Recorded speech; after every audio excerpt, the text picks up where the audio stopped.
Scientists have been warning us for years that a major fault near the Pacific Northwest could cause a massive earthquake. Now, a new study says the situation could be even worse. The next big one might actually trigger other major quakes in the US, hitting several cities like San Francisco within minutes. It all starts here, in the Cascadia subduction zone. That's where the Juan de Fuca plate is slowly sliding underneath the North American tectonic plate. Now here's the thing. Normally, when one plate slides under another, it sinks into the Earth's mantle, mostly in one piece. Sure, it bends and cracks along the way, and eventually it can break off once it reaches the lower mantle. But at first, it's supposed to sink almost like one continuous sheet. But the Juan de Fuca plate is actually tearing itself apart as it goes down. This movement is dangerous and can cause earthquakes as powerful as magnitude 9.0. The impact could be so big that it reaches far beyond North America, affecting places like Japan or Hawaii. In the US, the situation could be much worse. That's because an earthquake triggered by the Cascadia subduction zone could also wake up the San Andreas Fault. Yep, apparently two of the most dangerous fault systems on the US West Coast may be connected in a rare kind of synchronization. A new study suggests that activity on one fault could trigger earthquakes on the other, raising the possibility of major quakes happening just hours or even minutes apart. Researchers figured this out by studying layers of sediment taken from the ocean floor. They compared the material from both areas and noticed that some layers looked similar and seemed to form around the same time. So they think the Cascadia and northern San Andreas Fault may have been in sync for at least the past 1,500 years, but it's still hard to know exactly when they started triggering each other. The bad news is that their connection could cause massive earthquakes just minutes apart. If both faults went off close together, cities like San Francisco, Portland, Seattle, and Vancouver could all be dealing with emergencies at almost the same time. Unfortunately, the study still can't say when the next synchronized earthquake could happen. But this discovery is a big deal because it helps us prepare for a disaster that could be much bigger than we thought. Now quick, how many continents are there on Earth? You'd probably say 7, I would. But honestly, this question doesn't have a right answer anymore. Technically, yes, Earth has 7 continents. But our geography books have been ignoring this whole part of the world. For years, scientists have been arguing that there's actually an 8th continent hiding out there, and it's called Zealandia. Turns out this lost continent isn't so lost anymore.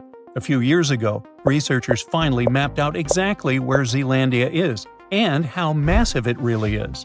And that was a first, because Zealandia is nothing like the other continents. Think about it.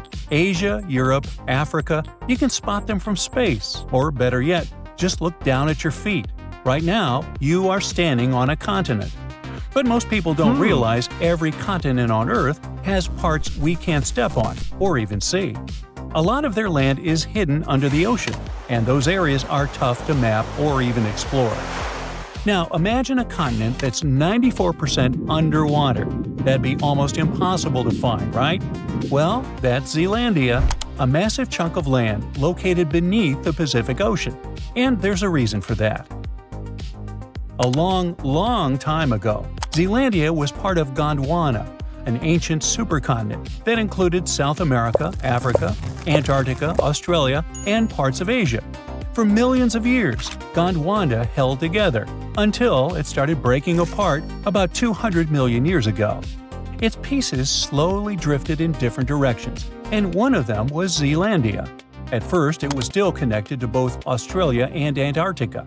But around 85 million years ago, Zealandia finally split off and began drifting on its own, becoming an isolated continent. Now, unlike Australia or Antarctica, Zealandia didn't stay on the surface for long. It sank. Today, only a small part of it sticks out above the ocean. That's mostly New Zealand, plus New Caledonia and a few smaller Pacific islands. The rest is hidden under the sea. But hold on, how did Zealandia sink in the first place? For years, most experts thought Zealandia broke away in a process called a strike-slip breakup. That's when continents split apart along huge strike-slip fault zones, places where tectonic plates slide past each other side by side. But something about that theory never quite added up. After years of research, scientists think they have finally cracked the mystery. Turns out Zealandia's crust, or the outer shell of the continent, had been stretched thin. Yep, that's right. Instead of sliding sideways, like they once thought, the land was actually stretching and breaking. It's just like pulling a piece of dough until it gets so thin it finally tears. That's basically what happened to Zealandia. The land stretched so much it eventually snapped, and that happened because the tectonic plates beneath Zealandia were pulling apart, thinning the crust until it finally broke. And when it did, it cracked big time. The cracks were big enough for ocean water to rush in through the gaps, creating what we now know as the Tasman Sea. A few million years later, even more stretching left Zealandia's crust thinner and weaker. Eventually, it gave way, and huge parts of it sank beneath the waves, sealing its fate as a lost continent. But it wasn't all that lost. Experts had actually suspected its existence for almost 400 years, and the big clue was its unusual thickness. You see, Earth's crust comes in two main kinds. We've got continental crust and oceanic crust. They're both part of the planet's outer shell of solid rock, but there are some big differences between them. The continental crust is kind of like a Chicago deep dish pizza. It's thicker. The oceanic crust, on the other hand, is more like a New York slice, thinner. Now let's drop both slices into a tank of water and see what happens. Okay, let's just say the deep dish is lighter, so it floats. That's why continents sit above the ocean. The New York slice is heavier, so it sinks to the bottom of the tank. And that's why oceanic crust ends up lower, forming the ocean floor. There's another key difference too. Continental crust is made of lots of different types of rock, while oceanic crust is mostly basalt, that dark volcanic rock we get from eruptions. Knowing this, scientists used advanced technology to investigate the South Pacific. And what they found was surprising. Areas once thought to be ordinary ocean floor were actually basalt-free and much thicker than ocean crust should be. So wait, could our sunken New York-style pizza actually be a Chicago deep dish? Well, yeah. Even though Zealandia's crust is still thinner than other continents, it's way thicker than real oceanic crust, which means it's not just a patchwork of ocean floor and continental scraps. It's all continental crust, just a drowned version of it. In February 2017, scientists made the big announcement. Listen, everyone, Earth has 8 continents. Ta-da! But back then, they had no idea what Zealandia really looked like. There wasn't a map or anything, and that's probably why so many people still don't know it exists. Even inside the scientific community, not everyone was thrilled about calling it the 8th continent. Some people believe that the strange land at the bottom of the ocean was just a bunch of submerged fragments or microcontinents. Now here's the thing though. Even before that big public announcement, an international team had already set sail on an expedition. They went near New Caledonia to collect seabed rock samples from North Zealandia, more precisely from Fairway Ridge in the Coral Sea.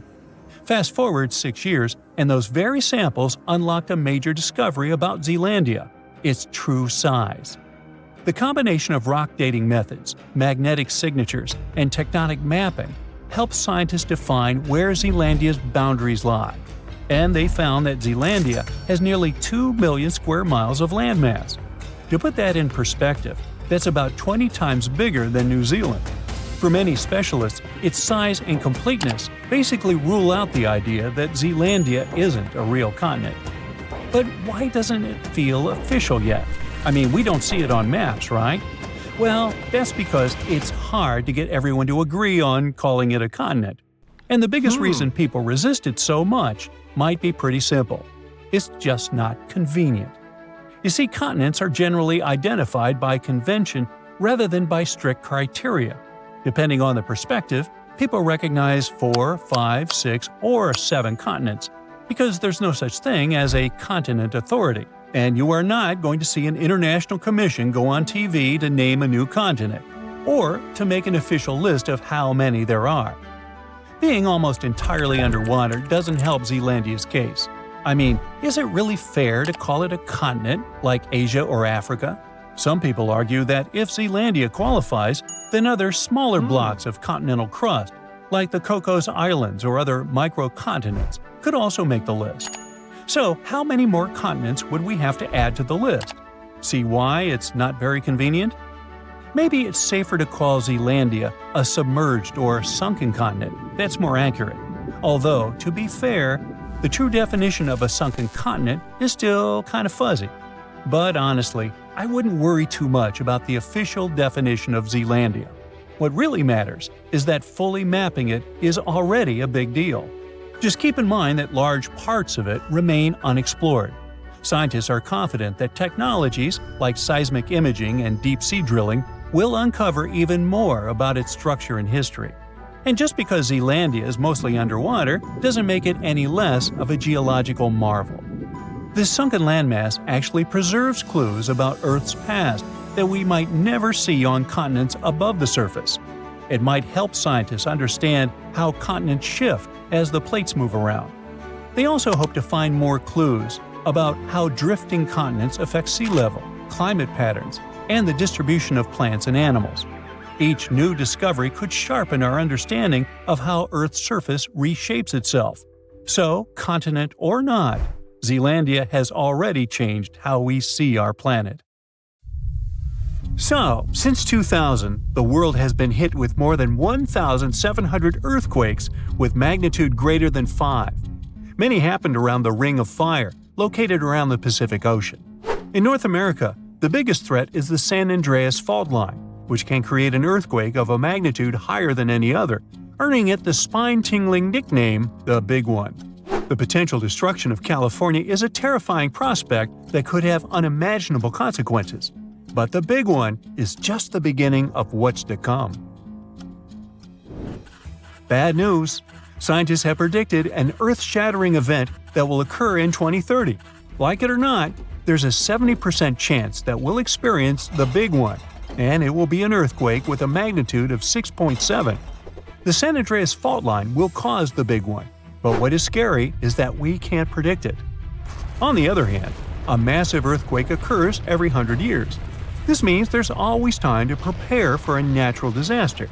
If we traveled back in time, we'd see a few significant earthquakes like the ones that wiped out San Francisco and Fort Tejon. Buildings made a long time ago are not quake-proof. They will collapse. Even if they survive, you should not enter them. But buildings are not the most dangerous part. You should watch out for electrical lines and gas pipes. Your hill house might be lovely, but it is extremely unsafe. During quakes, the hill can turn into a massive landslide that will destroy everything in its path. Say goodbye to road trips because all the roads will be ruined. You should have some spare water and food since you won't be able to go to the supermarket. This disaster won't be cheap. It will cost the U.S. around $200 billion to recover from the quake. At least the earthquake will not trigger tsunamis. But there's something it can cause more damage than the Big One. The notorious Cascadia subduction zones start in California and ends up all the way in Vancouver, Canada. The San Andreas fault line is nothing compared to this zone. It can wipe the whole coast off the face of the Earth, an example of hyperbole. Subduction zones are tectonic plates forced to be one under the other and constantly pulling apart. One is called the North American Plate and the other is the Juan de Fuca Plate. Zones like these are not to be messed with, since they are terrifying hotspots for earthquake activity and extremely dangerous because they cause massive underwater quakes. But they are underwater, so what can they do to us?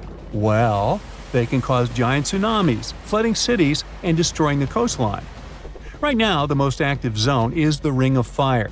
The Cascadia zone might be less active, but it is like a sleeping beast that can wake up and destroy everything in its path, causing a groundbreaking earthquake. The last time all this stress was released was in the year 1700. Unlike the San Andreas quake, this one will cause massive tsunamis and much bigger shocks. Let's hope you'll be camping in an open field at that time, because most buildings and bridges will likely be destroyed. Also, be ready for the aftershocks, as they'll be devastating. Nature won't be spared either. Landslides will change animals' habitats. Even our homes will be changed forever. Luckily, there is a light at the end of the tunnel, and scientists are doing everything they can to ensure our safety. New rules are implemented. Every new building must be able to withstand massive shocks. They're developing modern warning systems, and every new infrastructure must follow strict quake-proof guidelines. The Juan de Fuca and the North American plates are locked together, but they won't stay like that forever. When they unlock, get ready for a massive shake. The closer you are to the epicenter, the more damage you'll experience. But even if you are lucky to be far away, you may still feel the ground shaking for some time. Now, if we compare the Cascadia subduction zone and the San Andreas fault, we'll see how much more dangerous the Cascadia zone is. In 1994, there was an enormous 6.7 magnitude earthquake in the Northridge area, close to the San Andreas fault. Sadly, many people didn't make it, and some were injured. Back then, buildings were not strong and earthquake-proof, and many of them were damaged. The Cascadia subduction zone can potentially cause a magnitude 9 earthquake. A magnitude 6 quake has the power of around 44 million pounds of dynamite, but a magnitude 9 has the power of 44 trillion pounds of dynamite. The strongest ever recorded quake was in Chile. Its magnitude measured 9.5, and it destroyed most everything. So let's say you've survived the quake, but the struggle is far from over. Soon after, a massive tsunami will strike, with waves that might reach up to 100 feet in some areas. That's so unlike the San Andreas earthquake, which can't produce any significant waves. So say goodbye to your beautiful garden, since salt water will destroy trees and plants, changing the environment for a period of time. The only positive thing will be you won't need Halloween decorations, because all those dried-out trees will resemble a ghost forest. The combination of waves, quakes, and the sheer size of the area will make this natural disaster much more dangerous than any caused by the San Andreas fault or the so-called Big One. A quake similar to this happened around 300 years ago. Many more have been recorded in the past 3,500 years, proving that they continually occur every 400 to 600 years. So, technically, we have around 100 to 300 years before the next big one hits. We still have no idea how exactly the Cascadia subduction zone works, because we discovered it in 1970. This zone is super scary because it can cause big earthquakes. It was found by accident when researchers studied the Ring of Fire. They wanted to know if this area had caused any trouble in the past years, and the proof was under their noses. In Washington, there is a horror forest where nothing has been growing for years. When researchers tested the soil, they found a tremendous amount of salt. They put 2 and 2 together and concluded that a massive tsunami had been the reason. Experts still didn't know when the forest was destroyed, but Japan kept records of a gigantic earthquake that had a similar effect. It was the one that happened in the year 1700. There is a 1 in 3 chance that the next one will occur in 2050. You must know how to survive the Canadian earthquakes and make it out unscathed, so listen carefully. Those who live in this area have almost no experience with earthquakes like this one. Surviving the quake is relatively easy, but the tsunami coming afterwards is the real danger. After the shake, find the highest ground and go there. Only bring the essentials, like food and water. Yeah, leave your baseball card collection at home. After the first hit, don't try to go down. Seismologists say that most likely there will be a few more waves, and they have proven this. On the 22nd of May, 1960, seismologist Jerry Eston and his 4 friends went to Hawaii to see an expected tsunami that was to happen around midnight. They set up their gear on Wailuku Bridge with an escape route planned. This bridge had been destroyed in the previous tsunami, but the new one was much taller and better. After midnight, the water was 4 feet above the average level. The second wave hit a half hour after midnight, and the water rose another 9 feet by 1 a.m. The water started going down and dropped by 7 feet, but the horror was far from over. Next, they saw a wave that was around 20 feet tall.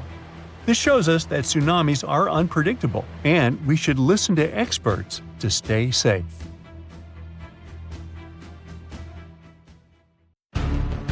An earthquake in Indonesia began in 1829 and lasted a mighty 32 years. It reached its climax in 1861 and hit a magnitude of around 8.5.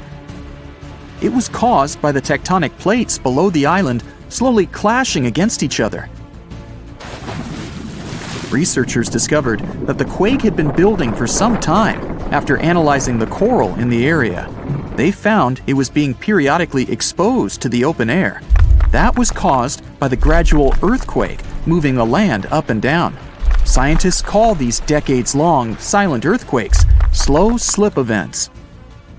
A single lightning bolt can warm the air to around 54,000 degrees Fahrenheit. The heat makes the air expand quickly, creating a shock wave or boom, which we know to be thunder.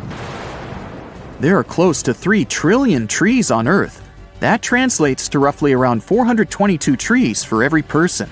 Before humans, the number was nearer to 6 trillion. Almost 70% of the Earth's surface is covered by water, which on average is around 2.5 miles deep. 97% of Earth's volcanoes lie underwater, as well as the mid-ocean ridge, a massive mountain range that is over 40,000 miles long. Humans have mined around 190,000 tons of gold from the planet. Experts predict there is around 20% still left to be mined, but this figure is constantly changing. The world's largest active volcano is in Hawaii. Called Mauna Loa, it's over 2.5 miles above sea level. Given that most of it is underwater, the volcano's summit is a staggering 11 miles from its base. That's the same length as over 160 football fields. The highest ever recorded temperature on Earth was a sweltering 136 degrees Fahrenheit. It was recorded in El Azizia, or modern-day Libya, on September 13, 1922. The lowest temperature was a chilling minus 129 degrees Fahrenheit, recorded at Russia's Vostok station in 1983. Earth is the 5th largest planet in the solar system, behind Jupiter, Saturn, Uranus, and Neptune. It has a circumference of roughly 25,000 miles, and it would take the average person around 8,300 hours to walk around the face of the Earth. The separation between Earth's land masses would make such a trek almost impossible, though. It takes 365.25 days for the Earth to orbit the Sun. Because our calendar years only have 365 days, we add an extra leap day every 4 years to make up for the difference. Russia is the largest country on the planet, with a total area of about 6.5 million square miles. It encompasses more than 1/8 of the Earth's inhabited land area, but still has a relatively small population given its size. Earth is the only planet with one moon. Mercury and Venus have no moons, while every other planet has 2 or more. Earth is over 4 billion years old.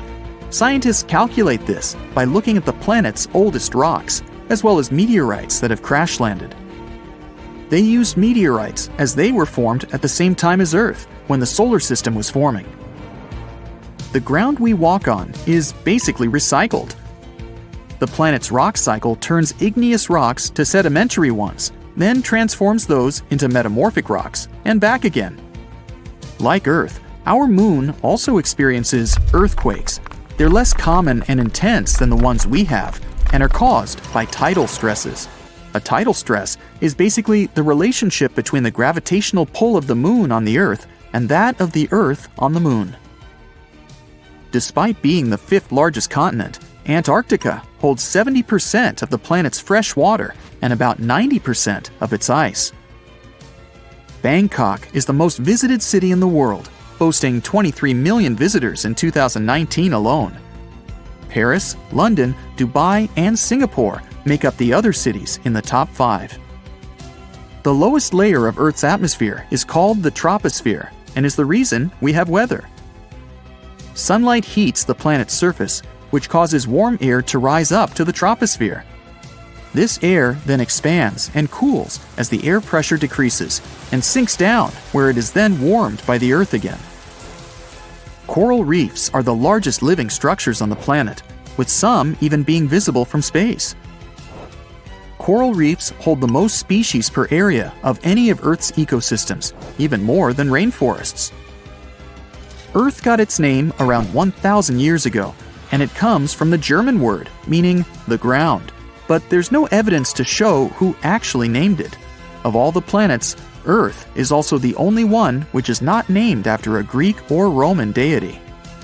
The deepest point of the ocean is the Mariana Trench. It's a whopping 7 miles below sea level.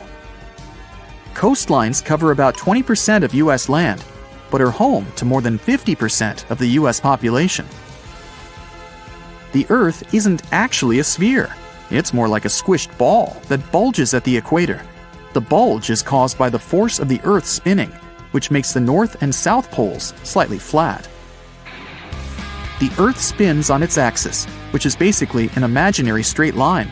Earth has seasons because the axis is tilted, causing the sun's rays to hit different parts of the planet more directly, depending on the time of year.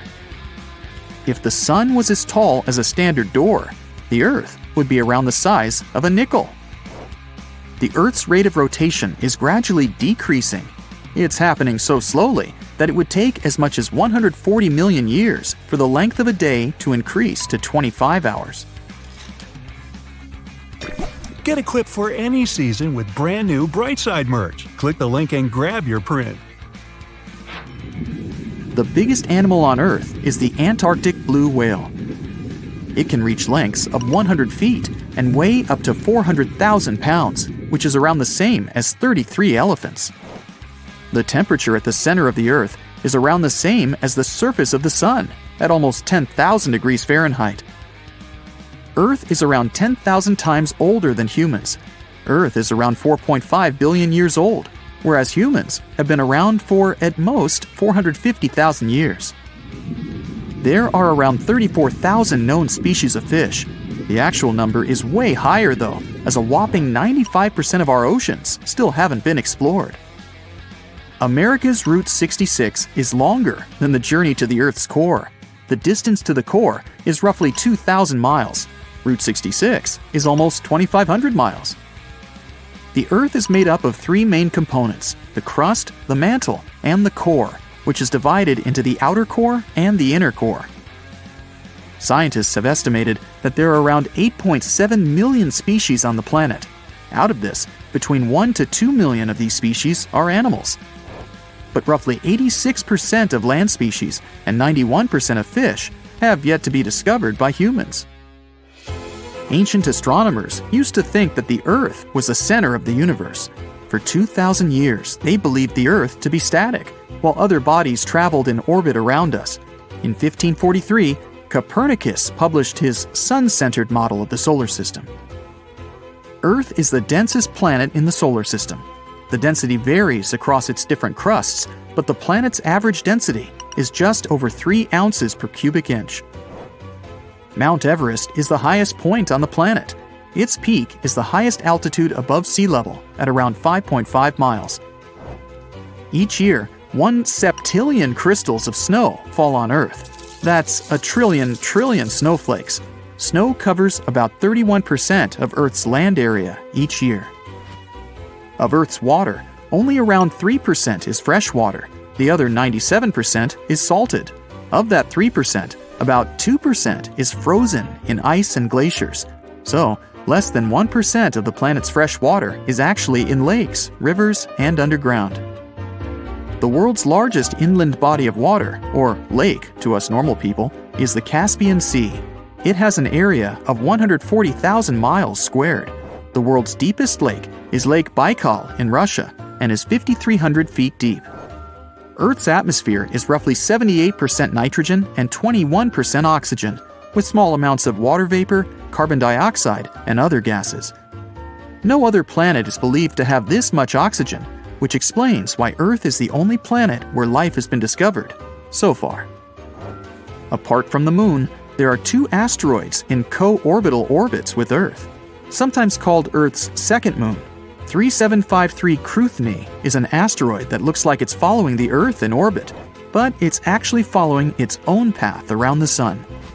2002 AA29 is another asteroid which makes a horseshoe orbit around the Earth that draws it close to the planet every 95 years. The floor is lava. Haha, just kidding. But honestly, it's kind of falling apart. You might not feel it yet, but a huge part of North America has already lost 37 miles worth of rock from its foundation. And no, this isn't about earthquakes or giant sinkholes. It's about the continent losing pieces of the very thing that keeps the ground from wobbling around like a bad carnival ride. A team of researchers has just dropped a geological bombshell. Part of North America's ground is thinning out like a very sad, very slow ice cream drip. How do they know? They basically gave Earth a high-tech full-body MRI and created 3D maps showing how rocks once considered indestructible are now melting away into the planet's guts, like an upside-down cheese pizza inside an oven. But to really understand this mess, you first have to meet my old friends, cratons. Cratons are like the roots of the continents.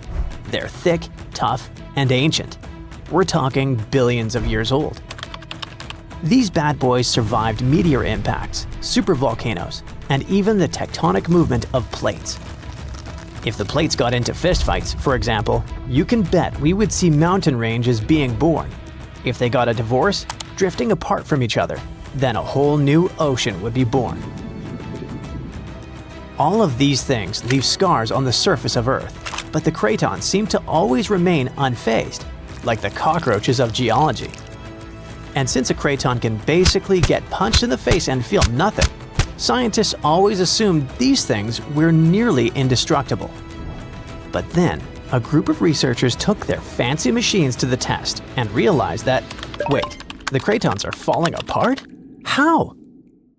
Enter the Farallon Plate, a really ancient tectonic plate that started to slide under North America's major plate over 100 million years ago. This is a pretty normal process, actually. It's called subduction, and it's how Earth recycles rocks and keeps itself from overheating. This subduction thing has been happening for so long that, by now, the Farallon is almost 400 miles away from the craton, sitting pretty chill at the lower mantle, weirdly close to the outer core of our planet. But the Farallon has been causing trouble, like that one roommate who moved out but keeps leaving weird stuff in the fridge.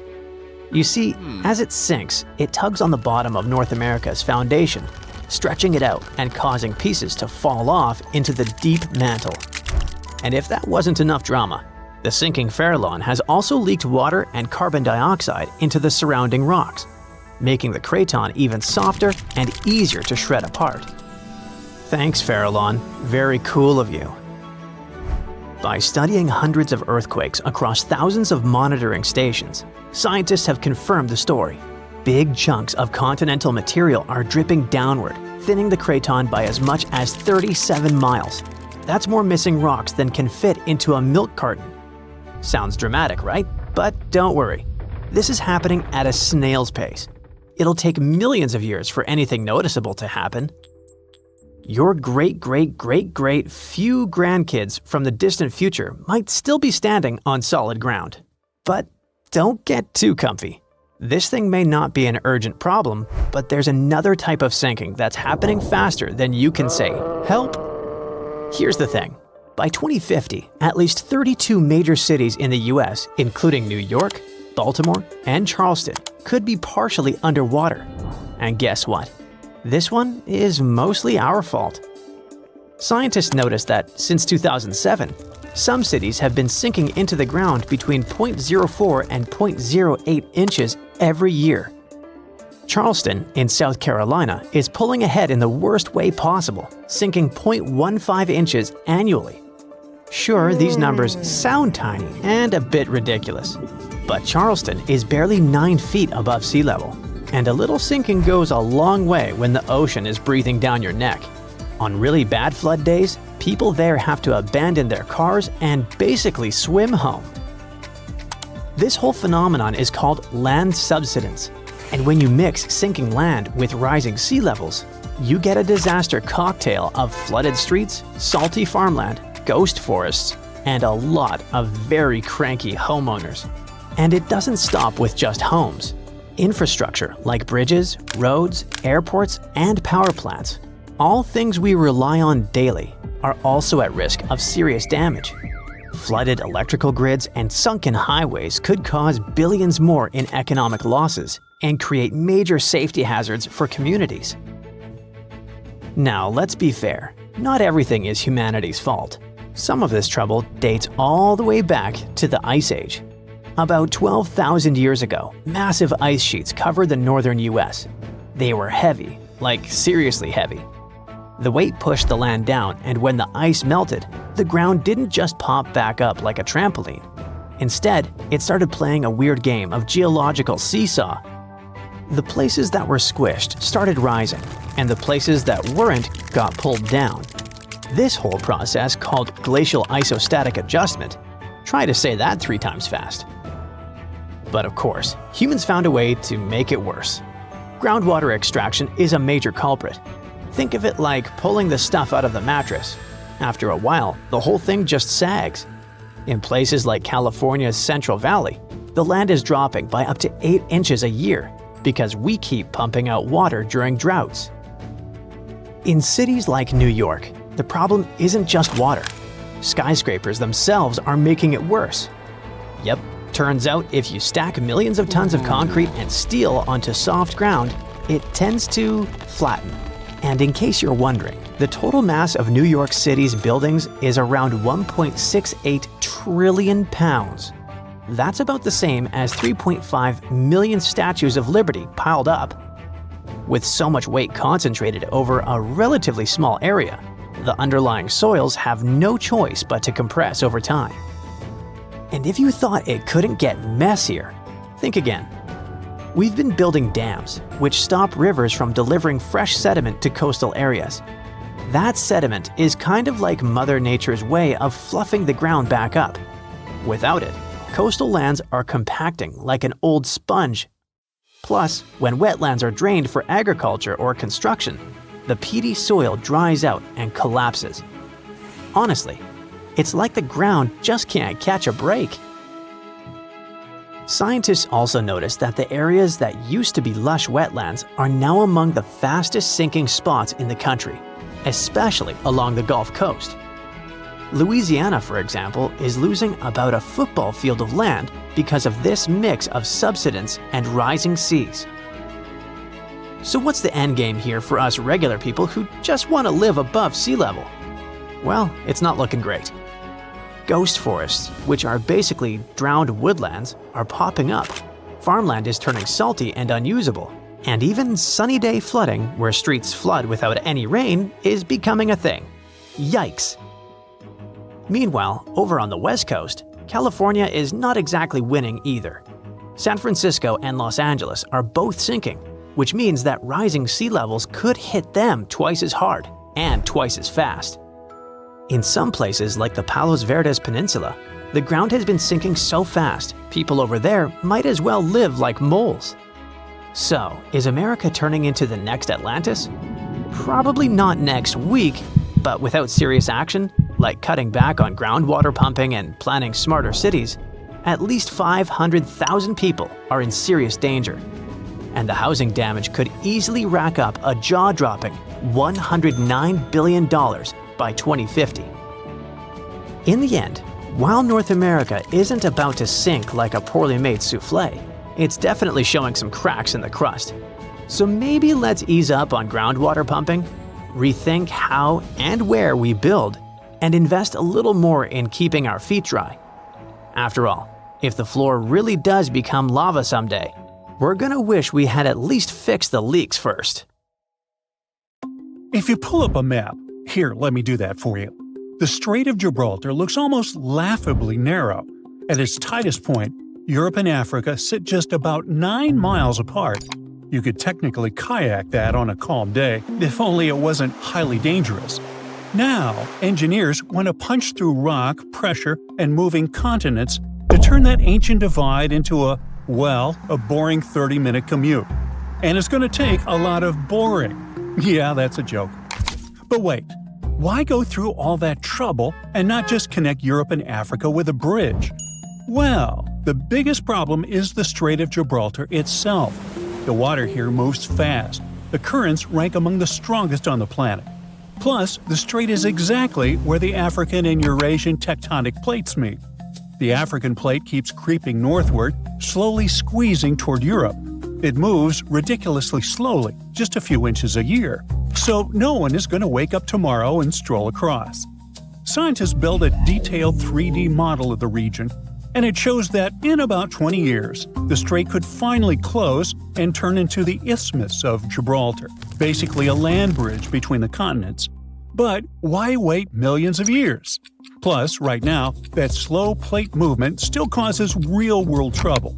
When those massive slabs of rock grind against each other, they build a pressure. That pressure releases itself as earthquakes, tiny fractures, and sudden shifts in the ground under the sea. Nothing down there stays perfectly still. Even if someone managed to build a bridge, powerful streams could shake the structure non-stop and tear joints apart, unless designers created an insanely strong system. And that kind of engineering would eat unbelievable amounts of money and resources. If that's not enough, there's the depth problem. We're talking about almost 3,000 feet. That's one of the deepest straits on Earth. Any pile there would need insane length and strength, probably built from several massive sections bolted together. And even after installing them, earthquakes could still snap everything apart while currents drag pieces across the sea. But the most serious issue involves nature. The water here has a high salt content, which makes it heavier. That heavy salt water sinks into the Mediterranean basin and pushes colder water back toward the Atlantic. These movements create swirling currents, turbulence, and underwater boiling zones full of nutrients. That chaos feeds phytoplankton, tiny organisms that sit at the bottom of the entire marine food chain. Whales and fish absolutely love it there. The strange shapes of the seabed and the sunlight hitting different layers of water create perfect living conditions. If construction started, there would be dust, crushed rock, carbon dioxide, fuel, and falling materials. All of it would cloud the water and ruin the natural food chain. That's why a tunnel sounds like a better idea. Spain first proposed to build a modern tunnel here in 1930, but it was impossible to drill through hard rock with the technology they had at that time. But then, in December 2003, Spain, this time together with Morocco, decided to go back to the idea and build a tunnel that would connect the rail systems of the two countries. It took them another 20 years to start designing and planning the tunnel. Now, construction is scheduled to start in 2030 and will take around 10 years.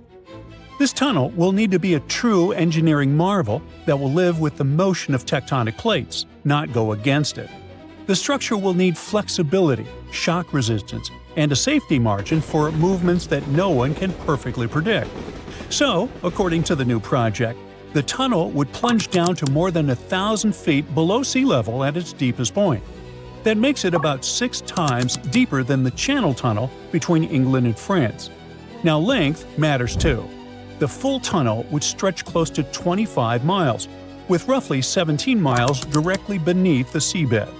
Once you're in the middle, you're farther from open air than most people will ever be in their lives. It means no quick exits or easy rescues. Everything has to work perfectly. Ventilation, power, signaling, because there's no backup plan called just open a door. If it does work out, high-speed trains could carry passengers and freight from Spain to Morocco in about 30 minutes, something close to a regular subway ride. And that's not just convenience. That's a rewiring of trade routes, labor movement, tourism, and economic gravity between continents. More than 12 million people could travel on that route every year. Now, the design won't rely on one, but 2 parallel twin rail tunnels, one for each direction, plus service and emergency corridors in between. All of this will cost around $10 billion. and engineers will need to design something flexible enough to bend, absorb, and survive slow continental drift and constant pressure. The tunnel won't go against Earth. It will ride with it, like a shock absorber built into the planet itself. And this idea doesn't come out of nowhere, as humans have already built impressive underwater tunnels. The Channel Tunnel, the most famous example, already turned 30 in 2024. It runs under the English Channel, linking England and France. Trains can zoom through it in about 30 minutes, hitting around 99 miles an hour, and it's the longest underwater tunnel in the world as of now. 3 tunnels are running parallel under the seabed. 2 of them carry trains, 1 in each direction, and the third is a service tunnel in the middle used for maintenance access, evacuation, ventilation, and just general support. The whole thing was privately funded and crazy expensive. It went over budget, and while it eventually turned a profit, it hasn't been the financial goldmine people hoped for. Despite that, engineers still consider it one of the most impressive feats of modern civil engineering. And they even connected continents underwater before. Istanbul's Eurasia Tunnel has a 3.3-mile section that goes straight under the water. It links Europe and Asia by road in about 15 minutes. What once took nearly 2 hours now feels routine. The tunnel took 55 months to build and cost $1.3 billion. They had to reorganize traffic for it to make the access roads of the best quality. And the tunnel didn't just connect continents, but also helped reduce atmospheric and acoustic pollution in the city. Right next to it, the Marmaray Rail Tunnel slides trains beneath the same strait, carrying commuters between continents like it's no big deal. These tunnels sit in an earthquake zone under shipping lanes, beneath constant currents, and they work. Once you see those projects, the Gibraltar Tunnel stops sounding insane and starts sounding possible, maybe even inevitable. Which naturally leads us to the most dangerous thought humans ever have. If we can do that, what else can we connect? Well, that's where the dream goes full sci-fi. People imagine stepping onto a train in New York and stepping off in London less than an hour later. No jet lag, no turbulence, just a straight shot beneath the Atlantic. Some proposals throw around numbers like 54 minutes, but that speed requires vacuum trains moving around 5,000 miles per hour. That technology doesn't exist outside of lab concepts and computer models, yet. Now, even if we ditch the sci-fi speed and use conventional rail, the trip would take roughly 15 hours, slower than an 8-hour flight. Then comes the real nightmare. The Atlantic is 12,000 feet deep on average, with pressure, geology, and distances that make Gibraltar look like a backyard project. Engineers would face earthquakes, underwater mountains, volcanic zones, and even finding a leak would feel impossible. Fixing it would be next level. The energy costs alone would make today's mega projects look cheap. That's why right now, a transatlantic tunnel lives in the same category as warp drives and cities on Mars. Inspiring, useful for pushing ideas forward, but not something you break ground on next year.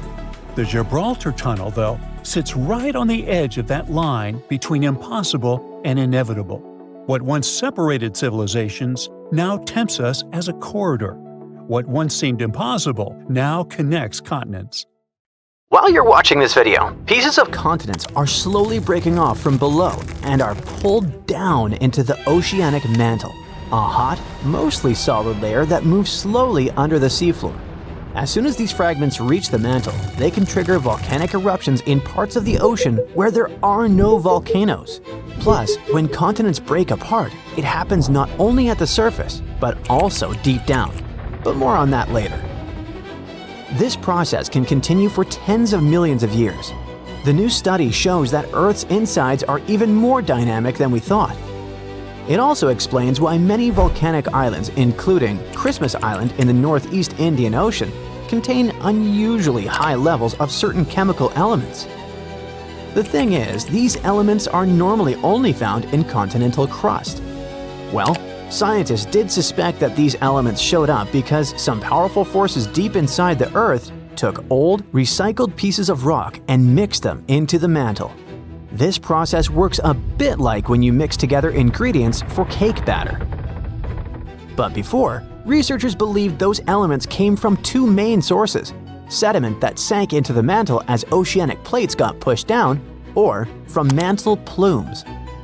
Those are columns of hot rock rising up from deep inside Earth. However, these explanations don't fit all observations. In some volcanic areas, there's almost no sign that the crust has been recycled. In other places, the mantle seems to cool and too close to the surface to be affected by the rising hot rock. Scientists used to wonder how this could happen. Now we know that some of the material in those regions comes from pieces of continents that sink deep into the mantle, and these pieces affect the volcanoes that form above. The new study also suggests a curious idea. Continents don't just break apart at the surface, they peel away from below too. And this can happen over much greater distances than scientists thought before. Researchers used simulations to figure out how continents and the mantle behaved when stretched by tectonic forces. Their work is built on earlier research showing that when continents split, deep, powerful forces inside our planet create a mantle wave. This wave moves along the base of the continent at depths of about 90 to 125 miles. The wave moves extremely slowly, about a millionth of the speed of a snail, and gradually strips material from the roots of the continents. These peeled-off fragments are then carried sideways, sometimes more than 620 miles, into the oceanic mantle. Once there, they can trigger volcanic eruptions in the ocean for tens of millions of years. The research also shows that the mantle continues to feel effects of continental breakup long after the continents themselves have separated. Even after a new ocean basin forms, the mantle keeps moving, reorganizing and transporting enriched material far from where it originally came. To make this conclusion, researchers studied geochemical data from different parts of the Earth, including the Indian Ocean Seamount Province. That's a chain of volcanic formations that appeared after the supercontinent Gondwana had broken apart over 100 million years ago. Their computer models and chemical tests showed that right after the supercontinent Gondwana broke apart, a lot of magma with unusual chemicals pushed up to the surface. Over millions of years, this chemical signature slowly faded as less material came up from under the continent. The most unexpected discovery is that this happened without any help from those deep, hot columns of rock scientists used to think were needed. Now, to get an even clearer picture, let's sneak a peek into our planet's insides. Earth is about 4.6 billion years old. It was born from a huge cloud of dust and gas that slowly cooled, shrank, and hardened into the planet we know today. As it cooled, heavy metals like iron and nickel sank to the center, and lighter, rocky materials floated upward. This created the Earth's layered structure, with each layer having its own unique properties. The crust is like Earth's skin. It's our planet's outermost layer made of solid rock. It's broken into huge pieces called tectonic plates that slowly drift over time. There are two kinds of crust: oceanic crust and continental crust. The oceanic crust is about 4 to 6 miles thick. It's covered with a thin layer of sediments like sand, clay, and shells. Below that are dense rocks like basalt, rich in magnesium. As for the continental crust, it's thicker than oceanic crust and is located under continents. It's made of lighter rocks than oceanic crust. Beneath the crust is the mantle. It makes up more than 75% of Earth's volume. The top of the mantle is pretty rigid, but deeper down it becomes soft and partially molten, which allows it to flow slowly. This flow is what moves the tectonic plates. At the center of the Earth lies the core. It's made mostly of iron and nickel and has two distinct layers, the outer core and the inner core. The outer core is a liquid layer of iron and nickel. It's insanely hot, up to 10,800 degrees Fahrenheit, as hot as the surface of the sun. The outer core also generates Earth's magnetic field. which protects us from harmful solar radiation. The inner core is solid because of the crushing pressure inside the planet. It's also made of iron and nickel. Now, the Earth's outer shell, called the lithosphere, is made up of the crust and the uppermost part of the mantle. It's broken into large pieces, called tectonic plates. There are a few super large plates and many smaller ones. 6 of the major plates are named after the continents they carry, like the North American, African, and Antarctic plates. But even those smaller plates play an important role. For example, the tiny Juan de Fuca plate is responsible for many of the volcanoes in the Pacific Northwest of the United States. The plates are moving like a jumble of old conveyor belts. They move very slowly, about 1 to 2 inches per year. But over millions of years, this movement shapes the face of our planet. Most earthquakes, volcanoes, and mountain building happen where plates meet, pull apart, or slide past each other. There are 3 main types of plate boundaries: convergent, when plates move toward each other; divergent, when plates move apart; and transform. That's when plates slide sideways past each other. When tectonic plates collide, the crust crumples and buckles, forming mountain ranges. About 55 million years ago, India crashed into Asia, slowly creating the Himalayas, the tallest mountains on Earth. The collision continues today, so the mountains are still rising.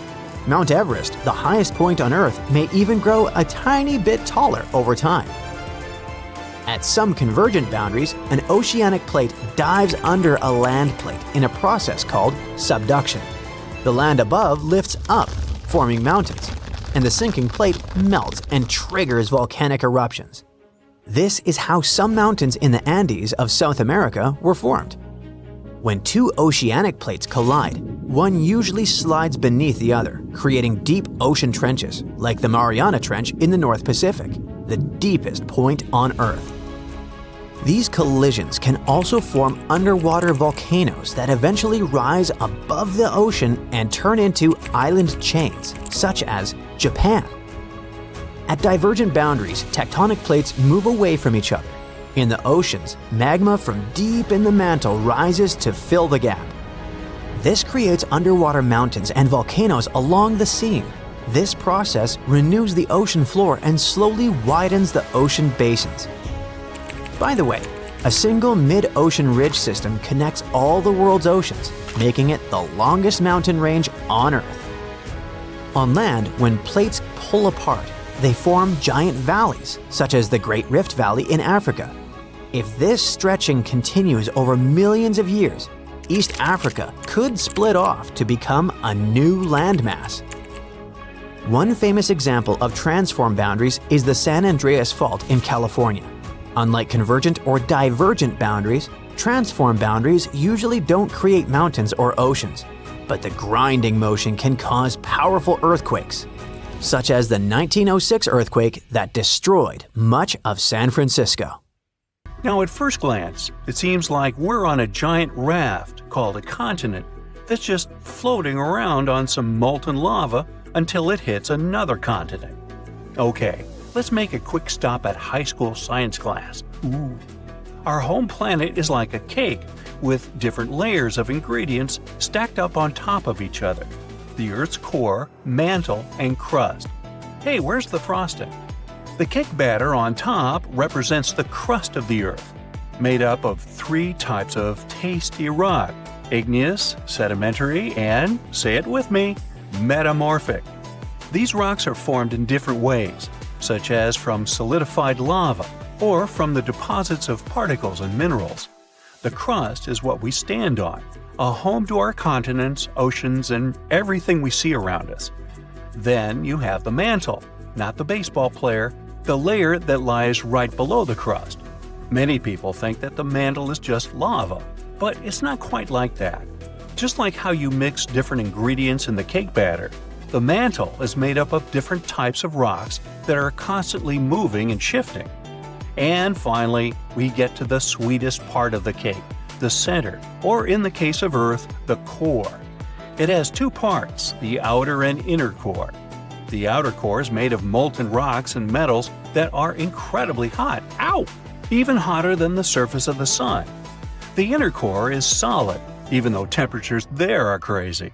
It doesn't turn into liquid because the pressure down there is amazingly strong.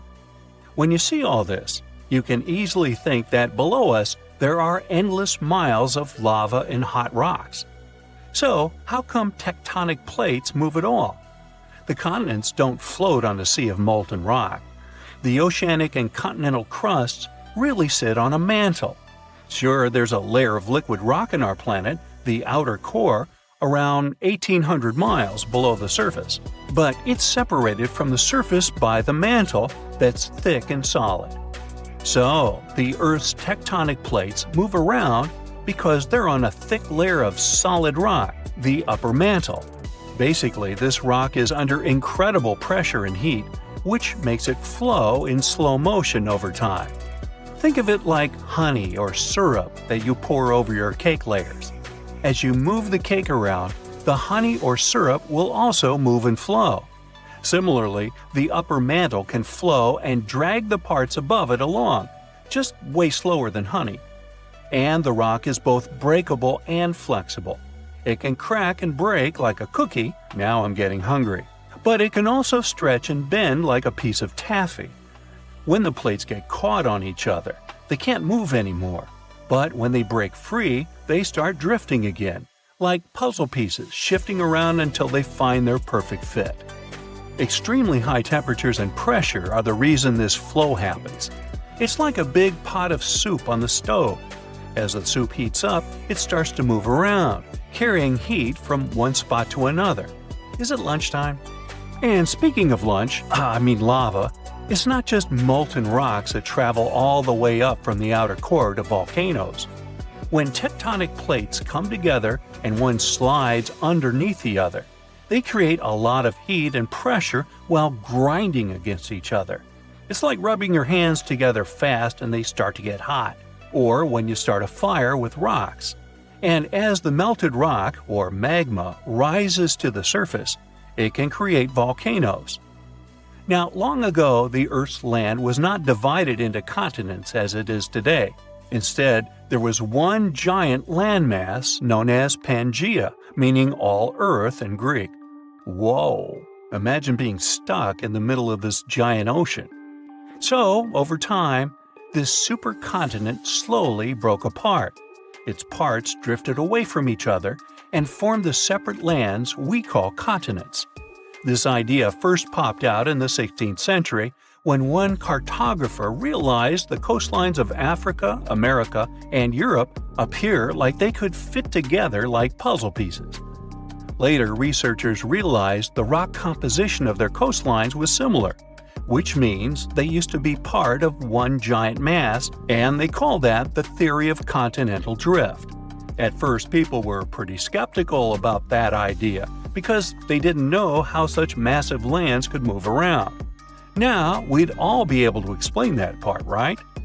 So, the Earth's crust is divided into a couple of large plates and many smaller ones.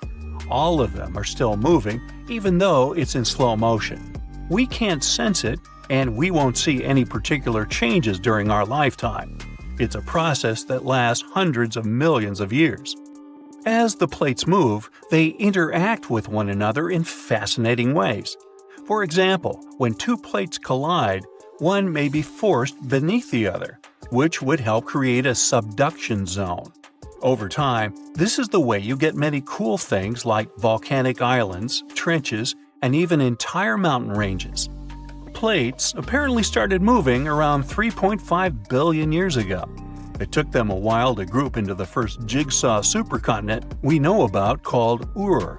Today, its remains make up parts of Madagascar, India, and Australia. Pangaea formed 335 million years ago, but it probably won't be the last continent that will form. So, some new generations in the distant future could live on something called the next Pangaea. When the oceanic crust of the Atlantic Ocean slowly takes its place under the continental crust, the oceanic basin of the Atlantic is going to close, which is why the continents will end up pulled together. This means the Americas will meet Africa, and Eurasia will be flipped on its side. So people might live on a giant landmass in the shape of a ring, clustered around the inner sea, or at least what's left of it. Or maybe continents will take another direction and make up a different jigsaw puzzle called Amasia. In this scenario, the Americans will drift westward, fuse with Australia, and pivot to around Siberia. And then there's more. Novopangaea is the option where the Americas swing together to embrace Antarctica and Australia, and Africa legs off to the northwest. Basically, all continents here get together to form a giant landmass that stretches from one pole to the other. Ready for one more? Nah, come on. A recent projection called Eureka gives an idea similar to Novopangaea. It's just that all continents here unite to become one gigantic land that clusters around the equator. Maybe this would be my favorite one to live at, with the sunny weather and the beach all the time. And who knows what kind of magnificent trenches, mountains, islands, and other geological beauties we'd get with this giant supercontinent. Pangaea broke up about 175 million years ago. As the Atlantic and Indian Oceans began to widen towards the east, the Ring of Fire was formed. It's a path that goes along the Pacific Ocean with so many frequent earthquakes and active volcanoes. This way, Eurasia was unable to cross this border and continue moving westward. And now Eurasia could move laterally along the Ring of Fire. The subduction zones kind of act like a barrier that forces the tectonic plates to move in different directions. So Eurasia could eventually collide with the Americas and form something similar to Amasia. It would be cool to sit there, grab the popcorn, and watch it from the side. But this is something that won't happen for the next 50 million years at least. I'm willing to bet I probably won't be here to see it. Different theories talk about different positions where this new supercontinent might end up one day.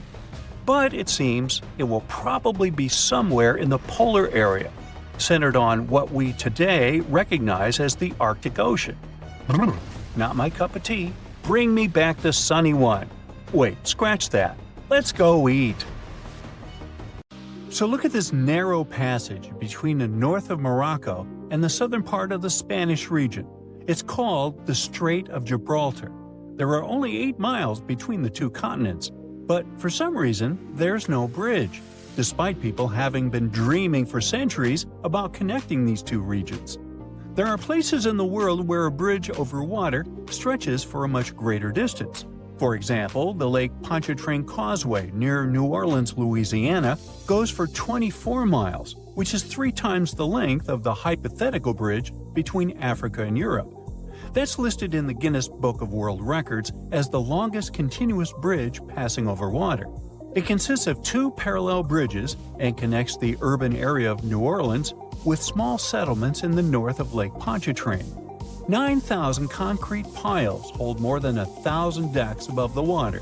This large-scale structure was built in the middle of the 20th century. It only took 14 months from the start of construction to its completion. American engineers created a unique technology for attaching concrete piles to the base of the bridge, and this bridge is still functioning. So, what's the problem with building a shorter bridge to connect Africa and Europe? Let's first find out the value of the 8-mile bridge that could connect 2 continents and the reason why everyone is talking about it. In fact, the value of such a bridge would be enormous. Diamonds, oil, minerals. Africa is full of valuable materials, and Europe is happy to buy these things. This theoretical bridge could allow people to transport things for trade quickly and comfortably. But now, the exchange of goods between Africa and Europe is only possible thanks to airplanes and cargo ships, and airplanes are extremely expensive because of hefty fuel price tags. In addition, air travel is often delayed because of bad weather. There are long customs procedures and transportation from the airport to the destination. Ships can also be a problem. The narrow area of the Mediterranean Sea, where the 2 continents are closest to each other, is a dangerous place because of storms and strong currents. The transportation of your diamonds is highly dependent on weather conditions. The second advantage of such a bridge would be the creation of tens of thousands of jobs. People from Europe and Africa would build hotels, ports, parks, and even small towns for each other. The coastal parts of both continents would become a new economic center. And just imagine how much investment those places would attract. Europe and Africa would be much closer than ever before. You could drive from a small Spanish town to a safari park in northern Morocco, buy Moroccan tea, get some argan oil, and go home for the evening. Or you could take a high-speed train across the beautiful Mediterranean Sea. People would open hundreds of restaurants, amusement parks, shopping malls, and a museum next to this bridge. But, unfortunately, it's impossible to build such a bridge, at least at the moment. And here's why. The main problem is the Strait of Gibraltar itself, because of its strong currents and seismic activity. How can you start large-scale construction if, in a couple of days, an underwater earthquake can trigger giant waves and take all the ships underwater? Even if you build a bridge, rapid streams of water that constantly change direction can shake the entire structure and tear the connecting parts of the construction. The bridge over the Strait of Gibraltar must have a strong, sturdy system that will withstand seismic activity. Huge resources are required to create such a complex structure. Despite the dangerous passage between the two continents, it remains one of the busiest points in the world. It's the only place on the planet connecting the Mediterranean Sea and the Atlantic Ocean. About 300 ships pass through this area every day. Not only merchant ships, but also fishing vessels and tourist boats. There are not so many places in the world where you can watch whales coming out of the water. Not only people, but also marine creatures often visit this passage because of the peculiarities of the sea currents. But we'll talk about that later. Another problem is the depth of the strait. In simple words, any bridge over the water is built on long metal piles. Builders and engineers stick piles into the seabed and use them as a holding base for the whole construction. But installing such piles firmly enough is a difficult task because of the uneven seabed. The seabed has a unique geological landscape, irregularities, and different densities of the Earth's rock. There are also reefs, rocks, and pits. Any seabed requires extensive geological studies before piles are installed. However, the bottom of the Strait of Gibraltar is especially difficult because of its depth, almost 3,000 feet. It's one of the deepest straits in the whole world. Just imagine, you'll need the height of 10 Statues of Liberty to reach the surface of the water from the bottom of the strait. What kind of pile should be used there to hold the entire bridge? Most likely, one pile will have to consist of several parts connected into one large metal rod. And don't forget about seismic activity. Let's say you've installed perfectly strong piles, but the next day an earthquake occurs and destroys the entire structure. And a strong current is carrying fortifications all over the Mediterranean Sea. The next problem is probably the most important one, because it concerns marine life. The Strait of Gibraltar has a high salt content. This natural element makes water heavier and makes it descend to the bottom of the deep Mediterranean basin. Then, this salt water pushes up cold water from the seabed into the Atlantic Ocean. These changes in water density, as well as fast currents, create sea vortices and turbulence. It's like a raging cauldron of cold water that raises a lot of nutrients to the surface. The hollows and hills of the Strait of Gibraltar are filled with different substances and sunlight, and this creates ideal conditions for the formation of phytoplankton. Whales, dolphins, and other marine creatures adore this delicacy. That's why you can see about 7 species of whales and dolphins in this place. What might happen to phytoplankton after the start of global construction? Carbon dioxide, crushed rock, tons of dust and ashes, falling building materials, all of this could significantly pollute the environment. Without phytoplankton, many fish would go extinct. Without fish, thousands of fishers wouldn't be able to get food and earn money. But even if the bridge was built, cars and trains would continue to pollute the air and water. This disruption of the delicate balance in this narrow strait can lead to larger-scale environmental disasters. dolphins and whales may leave to look for food elsewhere, and thus take resources from other marine inhabitants. Like falling dominoes, one problem can follow another. And all this because of one bridge. In 2007, the Spanish Ministry of Environmental Protection introduced speed limits for all ships sailing through the strait in order to not disrupt the delicate balance of nature. At the beginning of the 20th century, a French engineer proposed a project of a bridge, but it was rejected because it was too complicated and costly. People also tried to develop a 23-mile-long tunnel, but this project also faced financial and technical difficulties. People are still dreaming of a bridge over the Strait of Gibraltar. Perhaps, in the future, when we develop cooler technologies, we'll be able to build this thing. Oh, by the way, there hasn't always been water between these two regions. In the distant past, the two continents were connected. The entire Mediterranean Sea is the remains of the Tethys Sea that existed before the era of dinosaurs. Then the African and Indian plates collided with the Eurasian one, and the Tethys Sea completely disappeared. In its place, a land bridge was formed that separated the Mediterranean Sea from the ocean. Without access to water, the sea dried up about 6 million years ago. But then, when the bridge came down, the water began to fill the dried-up pool. For tens of thousands of years, the narrow plate sank lower and lower, and the Mediterranean Sea eventually got its current water levels. On January 14, 2022, residents of Anchorage, Alaska, heard a series of loud bangs. They didn't stop for a half an hour. As they found later, the source of the bangs was almost 6,000 miles away, in the Tongan archipelago in the southern Pacific Ocean.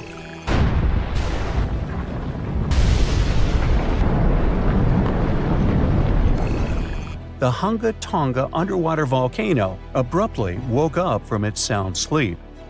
It last erupted at the end of December 2021 after several years of inactivity. Hunga Tonga sent a large plume of ash into the stratosphere that was seen in the capital city of Tonga, 43 miles away from the volcano. In the following days, it was emitting steam and gas to the height of 7 miles. Plus, it was letting out ash that accumulated next to it and even made the island on which it was standing increase in size. Then, it went back to sleep, and the officials even announced it was dormant. But just a couple of weeks later, it woke up again with a crazy force. It sent ash clouds 12 miles into the atmosphere. It blocked the sun in some places and rained down from the sky. The sound waves from the eruption traveled around the planet several times. People in Fiji heard a sound that reminded them of thunder. Some booms even reached Canada. Shockwaves went around the Earth 4 times in Japan and Utah, and at least twice in Massachusetts. The eruption caused tens of thousands of lightning flashes. It also triggered a mega tsunami hundreds of feet high. It caused damage to buildings and infrastructure, such as underwater cables. The extreme waves traveled all the way to the California coast, and there was an unusually high tide along the Pacific coast of Canada. Scientists studied seismic data to understand what caused such a massive eruption. Their research model showed that there was a big blast, likely because gas got trapped in rocks, like how a pressure cooker works when it's overcooked. This blast released a huge amount of energy, as much as 5 of the biggest underground nuclear tests. It all happened under a shallow part of the sea, where gas-filled rock was trapped.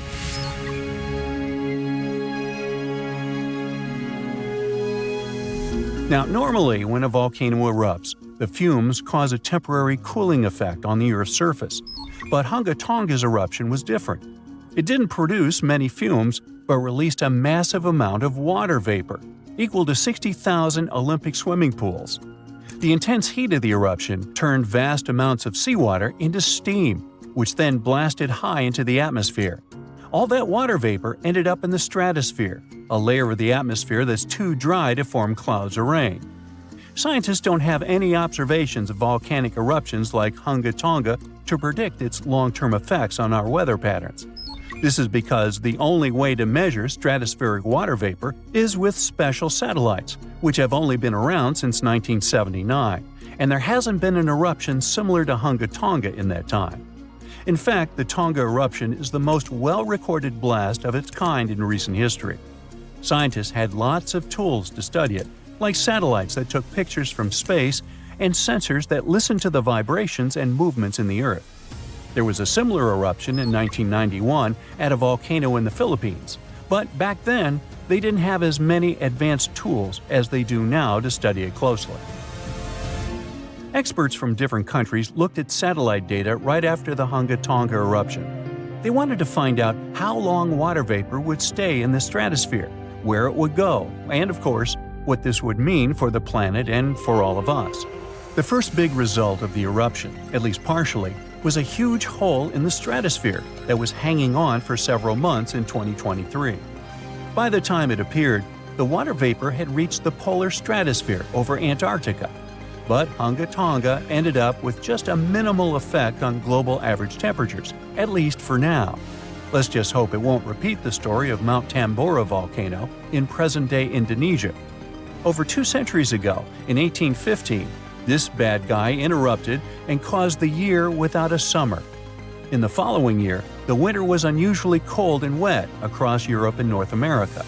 There were also some catastrophic tsunamis, destroying homes that took 10,000 lives and 80,000 more who fell ill in the aftermath.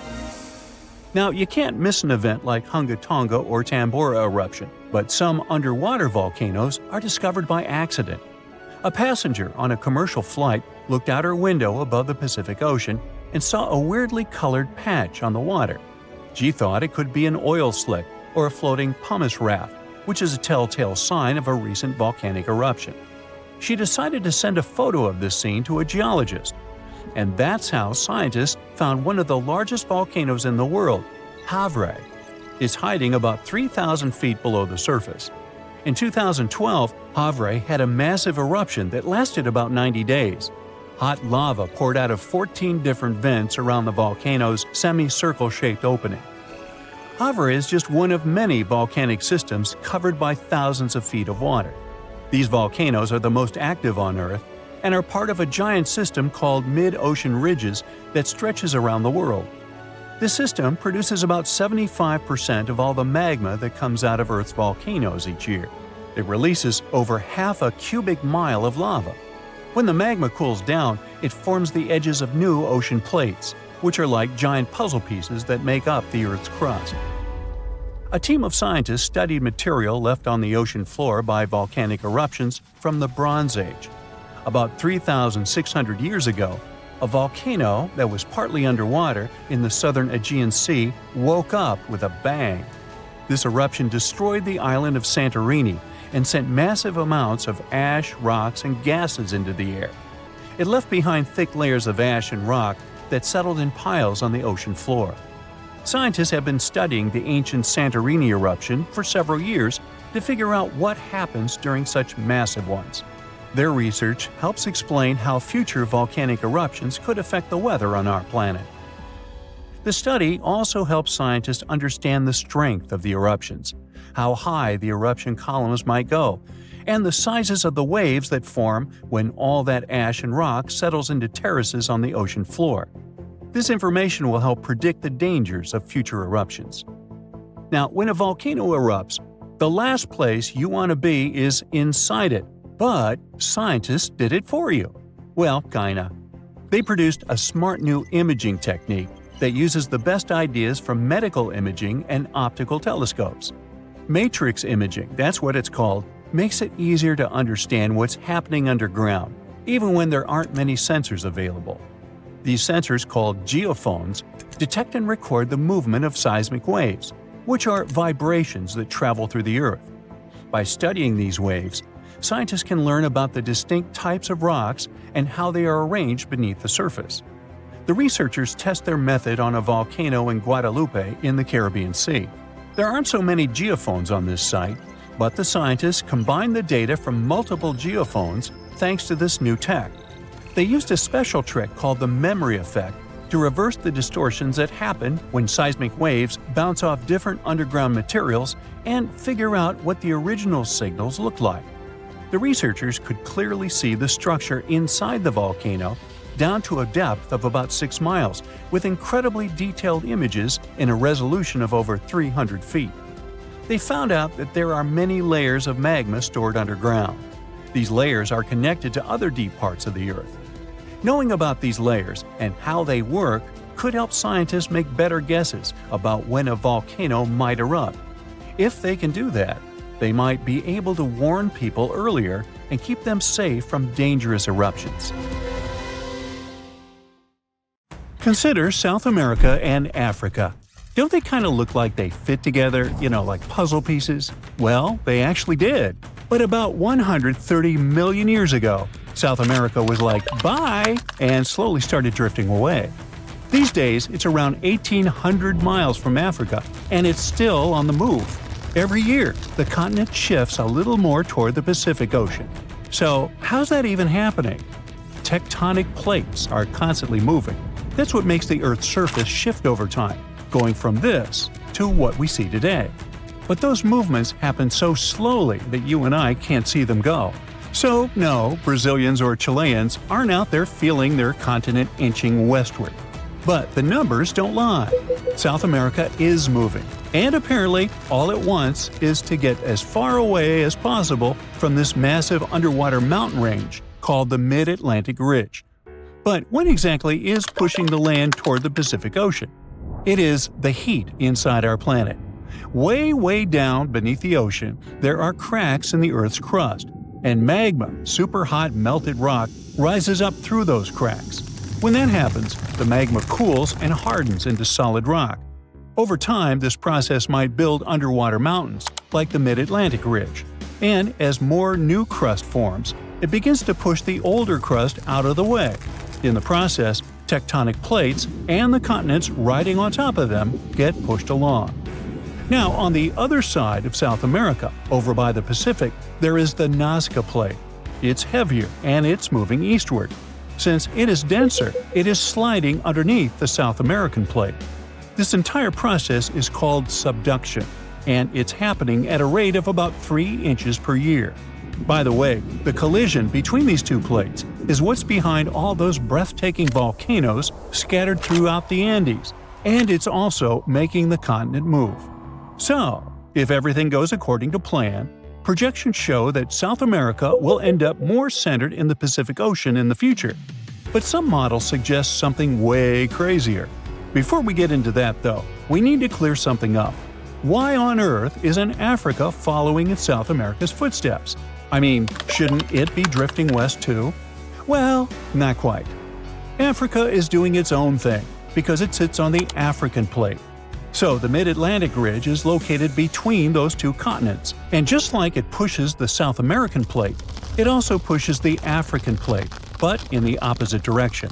It's like this ridge is trying to split up two ex-besties, But there's more. Africa is also being influenced by the East African Rift.